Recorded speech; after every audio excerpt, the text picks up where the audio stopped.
Good morning. Welcome to today's Monday Momentum Coaching. I'm Teresa with August Consulting Group, and today I am speaking to adult teens and the parents of adult teens. So we're at that time of year where adult teens are either looking for their very first job, or maybe they're looking to level up a little bit more responsibility, a little bit more money, and maybe this is their second job. I want to talk to you all about nailing that interview. I'm going to give you some tips on how to do that so that you can really outshine your competition. And don't be mistaken, just because the job market's hot right now, you still want to impress those interviewers, right? You still want to impress those managers. So we're going to go through these tips kind of quick, but feel free to reach out to me for one-on-one session where we can dive into them a little deeper. And then of course, I'll post more videos as we go forward. First, I want you to think about dress and grooming. Okay, how you're going to show up for this interview. I don't care what you're interviewing for. Dress professionally. Don't show up in jeans and a t-shirt and a ball cap. Hair fixed, makeup done, slacks, dress shirt, belt, nice shoes, a dress, skirt, nice top. Dress professionally for your interview. Dress like it is just the job you've always wanted, okay? And show up that way. That all by itself is going to be eye-catching. You're going to impress that employer, that manager, that interview from the moment you walk through the door. Okay, now let's talk about actually getting to this interview. Show up about 10 minutes early. Normally 10 to 15 minutes early is sufficient. You don't want to be too early because remember, that employer is busy. They're hiring for a reason. Chances are they're running. But you also want to give yourself enough time so that if you happen to get lost for that interview, you got a little bit of a cushion. So try to be there about 10 minutes early. It's kind of that sweet spot where if you were to walk through the door early, you could say, you know, I'm so-and-so and I'm here for my 4 o'clock interview. I'm a few minutes early. I don't mind waiting. I just wanted to make sure that I was on time. We want to hear that you're punctual. We want to hear that you're going to be reliable, that we can count on you to show up for your shift on time. And then we're not have to be like, where is this person? Where is this person? Or on the phone, where are you? You know, employers don't want that. So put your best foot forward in punctuality from the very start. Okay, next, when your interviewer approaches you, reach out and shake their hand. Now, I know we're living in a COVID environment. Reach out anyway. If they say, oh, you know, I'm not really comfortable shaking hands, say, that's okay. I completely understand. And give them a big smile. But reach out. That's professional. We shake hands in business. And again, it's changed a little bit since COVID, but at least make the effort. Look them in the eye, give them a big smile. Don't look down, don't look over here, don't do this. Look them in the eye and give them a big smile.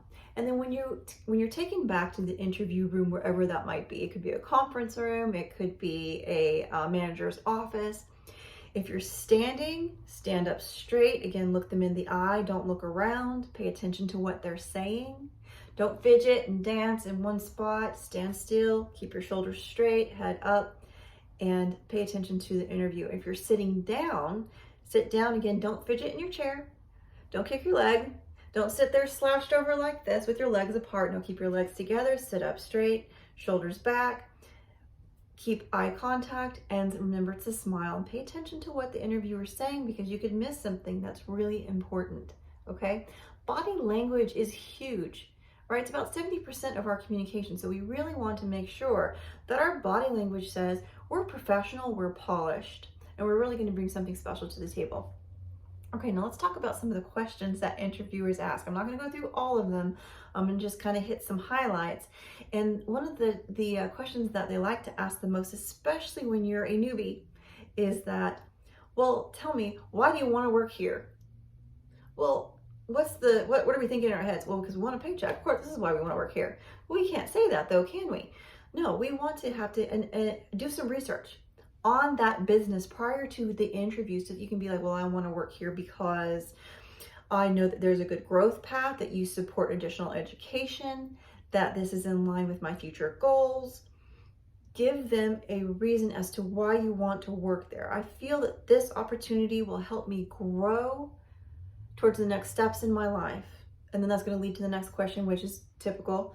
Well, where do you see yourself in 1, 3, 5 years? Right? What are your goals? Be prepared to answer those questions. Well, I'm going to school for this, this, and this. I'm looking for a license in this. I'm looking for a certification in this. Right?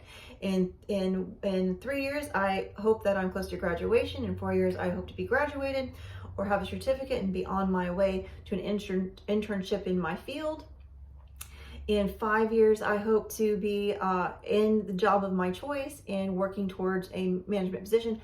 You know your goals. Stop and think about them so that you can be prepared to answer that question. And that is, where do you see yourself in a year, 3 years, 5 years? What are your goals? What are you going to do with your life? Be prepared to articulate that to that employer. If they start to ask you about past experience, well, chances are you probably don't have any if this is your very first job. Employers know that. They're okay with that. They understand that they're interviewing an adult teen. That's fine. That's to be expected. Give them what experience you do have. What have you accomplished in school? Well, interviewer, I don't have any work experience, but I have mowed lawns. I did a car wash. I helped around the house. So I helped, my parents in their business. Whatever experience you have, bring that to the table and make sure that that's outlined nicely on your resume. So chances are they probably won't even really ask. But if they do, be prepared to articulate what experience you do have.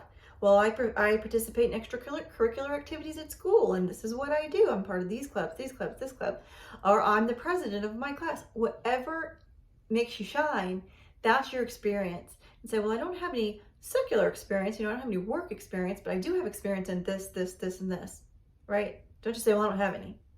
That's not an answer. Give them something that makes you shine and stand out from your competition. The other thing is when they start to ask you about pay, well, how much pay do you want? And this goes for adults too, not just adult teens. We tend to hem ourselves in and we'll give them a dollar amount. This could be a mistake. You could be aiming low, right? And they were actually going to offer you more, but they're like, oh, they'll take low. They'll take lower. Okay, I'm going to give them that. Or you may be asking for too much and they'll catch you out. Oh, no, they want too much money. So the correct answer would be, I am open. I will consider all offers. If they really push it and still want you to give them a dollar amount, then be like, well, I'm looking for a range between, but again, I'm open to all offers. I will consider everything. So please, I'm really flexible. Let me know what you would like to offer for this position. Smile, keep going. Okay, these are just a few of the questions again that employers will ask and that typically stump adult teens. It'll stump adults, but much less adult teens who don't have interview experience. So practice what your answers might be and how you would articulate them. This is going to be really very important to impress that interviewer so that you capture their attention, they see you're polished and professional, and they want to be part of your growth path. Okay? I hope that these tips have been helpful. As always, please feel free to reach out to me here at August Consulting. We're happy to schedule a one-on-one. Keep that positive momentum going, adult teens. We can't wait to see what your next steps are. Take care.